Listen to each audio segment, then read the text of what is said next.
योगी ने जज का तबादला किया। व्हाट्सएप यूनिवर्सिटी ने फैलाई अफवाह। जो संविधान की एबीसीडी भी नहीं जानते वो हाईकोर्ट के फैसले को योगी का बता रहे। सीएम हाउस से एक पर्ची पर नहीं होता जजों का ट्रांसफर। संभल में जज के ट्रांसफर पर छाती पीटने वाले एजेंडाधारियों की निकली हवा। जुकाम हो गया, योगी की गलती। पेट खराब हो गया, योगी ने कर दिया। पछुआ हवा चलने लगी, सब बाबा कर रहे हैं। उत्तर प्रदेश में इन दिनों कुछ भी हो जाए, हर चीज को योगी से जोड़ दिया जाता है। ऐसा ही हुआ कुछ अब की बार संभल में। उत्तर प्रदेश का संभल एक बार फिर चर्चा में आया, लेकिन इस बार चर्चा हिंसा की नहीं बल्कि उस हिंसा के बाद शुरू हुए एक नैरेटिव की वजह से है। नैरेटिव यह है कि योगी आदित्यनाथ की सरकार ने एक जज का रातों रात तबादला कर दिया। क्यों? क्योंकि उस जज ने योगी आदित्यनाथ के दुलारे पुलिस वाले अनुज चौधरी के साथ साथ 20 पुलिस वालों के खिलाफ एफआईआर का आदेश दिया था। सोशल मीडिया से लेकर वकीलों के प्रदर्शन तक एक ही शोर रहा कि सरकार ने न्यायपालिका का गला घोट दिया है। लोग कह रहे हैं कि योगी राज में अगर पुलिस पर उंगली उठाओगे तो बोरिया बिस्तर बंधवा दिया जाएगा। लेकिन दोस्तों, क्या यह सच है कि योगी सरकार अगर चाहे तो किसी जज का ट्रांसफर करवा सकती है? आज हम बात करेंगे उन लोगों की जो संविधान की एबीसीडी भी नहीं जानते, लेकिन हाईकोर्ट के प्रशासनिक फैसलों को सीधे सीएम हाउस से जोड़ रहे हैं। सबसे पहले उन लोगों की बात करते हैं जो सुबह उठते ही अपने फोन पर यह ज्ञान बांटते हैं कि योगी जी ने जज को हटा दिया।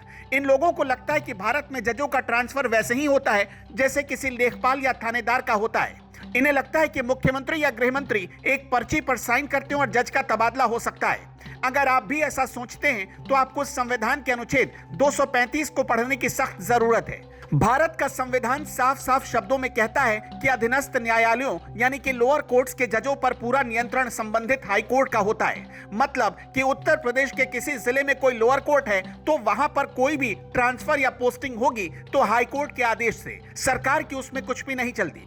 संभल के सीजेएम विभांशु सुधीर का तबादला उत्तर प्रदेश सरकार के किसी मंत्री ने नहीं किया है। यह आदेश इलाहाबाद हाई कोर्ट के रजिस्ट्रार जनरल मंजीत सिंह श्योरार ने जारी किया है। और सुनिए, यह आदेश अकेले विभांशु सुधीर के लिए नहीं था।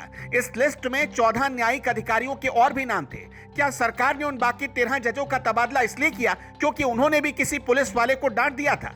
नहीं, ये एक रूटीन प्रशासनिक प्रक्रिया है। हाई कोर्ट की एक प्रशासनिक समिति होती है जो जजों के परफॉर्मेंस और कार्यकाल के आधार पर उनके ट्रांसफर को तय करती है। सरकार का काम सिर्फ उस आदेश को नोटिफाई करना होता है। सरकार चाहकर भी अपनी मर्जी से किसी जज को इधर से उधर नहीं कर सकती। जो लोग चिल्ला रहे हैं कि योगी ने जज हटा दिया, वो दरअसल हाईकोर्ट की स्वायत्तता पर सवाल उठा रहे हैं। ये आरोप सरकार पर नहीं बल्कि इलाहाबाद हाईकोर्ट की कार्यप्रणाली पर भी उठाया जा रहा। क्या आलोचक ये कहना चाहते हैं कि हाईकोर्ट सरकार की कठपुतली है? ये एक बहुत ही खतरनाक और बेबुनियाद नैरेटिव है जिसे बिना सोचे समझे हवा दी जा रही है। अब आते हैं आलोचकों के दूसरे तर्क पर।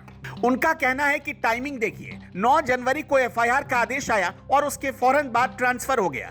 इस तर्क पर हंसी भी आती है और तरस भी। जो लोग सरकारी और न्यायिक प्रक्रियाओं को जानते हैं उन्हें पता है कि जजों के ट्रांसफर की लिस्ट रातों रात नहीं बनती। ये प्रक्रिया हफ्तों और महीनों से पाइपलाइन में होती है। फाइलों का मूवमेंट होता है, प्रशासनिक कारणों की समीक्षा की जाती है। ऐसा नहीं होता कि आज आदेश आया और शाम को हाईकोर्ट ने लिस्ट जारी कर दी। ये महज एक संयोग हो सकता है कि जिस वक्त एफआईआर का आदेश आया उसी वक्त ट्रांसफर की लिस्ट भी जारी हो गई। लेकिन इस संयोग को साजिश का नाम देना उन लोगों की पुरानी आदत है जो हर चीज में सरकार को विलेन बनाना चाहते हैं। अगर विभांशु सुधीर का नाम उस लिस्ट में पहले से था तो क्या उन्हें सिर्फ इसलिए रोक दिया जाता क्योंकि उन्होंने एक चर्चित आदेश दिया था? अगर ऐसा होता तो फिर कहा जाता कि सरकार ने ट्रांसफर रोककर जज को फेवर किया है। यानी आप कुछ भी करें, ये आलोचक अपना एजेंडा चलाएंगे ही। अब बात करते हैं सबसे जहरीले नैरेटिव की जो उत्तर प्रदेश की राजनीति में बार बार घोला जाता है, वो है जातिवाद। विपक्ष और सोशल मीडिया के सुरमा कह रहे हैं कि योगी आदित्यनाथ एक ठाकुर हैं, इसलिए वो अपने समाज के अधिकारियों को बचा लेते हैं। कहा जा रहा है कि सीजेएम ने ठाकुर अधिकारियों पर कार्रवाई की, इसलिए उनका तबादला हो गया। संभल में वकील नारे लगा रहे हैं कि जब जब योगी डरता है पुलिस को आगे करता है। लेकिन सच्चाई क्या है? फैक्ट पर जरा गौर करिए। जिस अधिकारी को बचाने का आरोप सरकार पर लग रहा है उनका नाम है अनुज चौधरी। क्या आपको पता है कि अनुज चौधरी कौन है? अनुज चौधरी ठाकुर नहीं है, वो जाट समाज से आते हैं। वो एक अर्जुन अवार्डी पहलवान है। अब बताइए, कहां गई ठाकुरवाद की थ्योरी? अगर सरकार को केवल अपनी जाति के लोगों को बचाना होता तो वो एक जाट अधिकारी के लिए इतनी बड़ी बदनामी क्यों मोल लेती? सच्चाई यह है कि मामला जाति का नहीं है, यह मामला पुलिस के मनोबल का है। सरकार का संदेश बहुत साफ है। अगर दंगाइयों को रोकने वाली पुलिस पर ही मुकदमे लादे जाएंगे तो कल कोई भी पुलिस वाला अपनी जान जोखिम में डालकर भीड़ के सामने खड़ा नहीं होगा। सरकार अनुज चौधरी को इसलिए नहीं बचा रही कि वो किसी खास जाति के हैं, बल्कि इसलिए बचा रही है क्योंकि वो वर्दी में है, वो स्टेट के प्रतिनिधि हैं।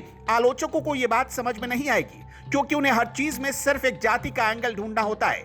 उन्होंने बिना अनुज चौधरी की जाति जाने ही ये शोर मचाना शुरू कर दिया कि ठाकुरवाद हो रहा है। इसे कहते हैं अंधा विरोध। वकील सड़कों पर हैं। उनका कहना है कि इससे जजों में डर का माहौल बनेगा। ये एक जायज चिंता हो सकती थी अगर ट्रांसफर का अधिकार सरकार के पास होता, लेकिन जब ट्रांसफर हाईकोर्ट कर रहा है तो क्या वकील ये कहना चाहते हैं कि हाईकोर्ट अपने ही जजों को डरा रहा है?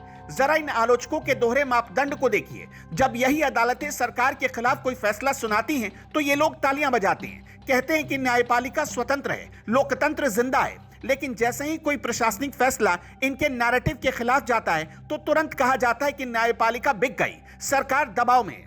यह सिलेक्टिव एक्टिविज्म अब पुराना हो चुका है।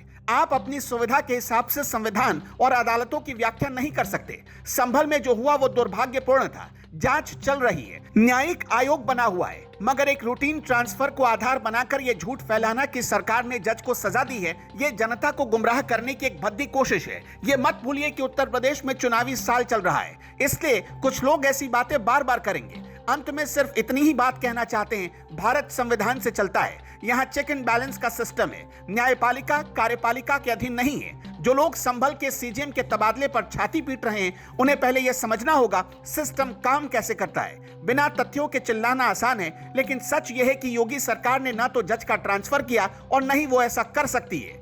यह हाईकोर्ट का फैसला है और जहां तक बात पुलिस अधिकारी को बचाने की है तो सरकार अपने फोर्स के साथ खड़ी है, ना कि किसी जाति विशेष के साथ। इसलिए अगली बार जब आपके व्हाट्सएप पर ऐसा कोई मैसेज आए जिसमें कहा जाए कि योगी ने जज को हटा दिया, तो उसे फॉरवर्ड करने से पहले डिलीट बटन जरूर दबाएं, क्योंकि झूठ के पांव नहीं होते, लेकिन वो दौड़ता बहुत तेज है। उसे रोकना हम सब की जिम्मेदारी है।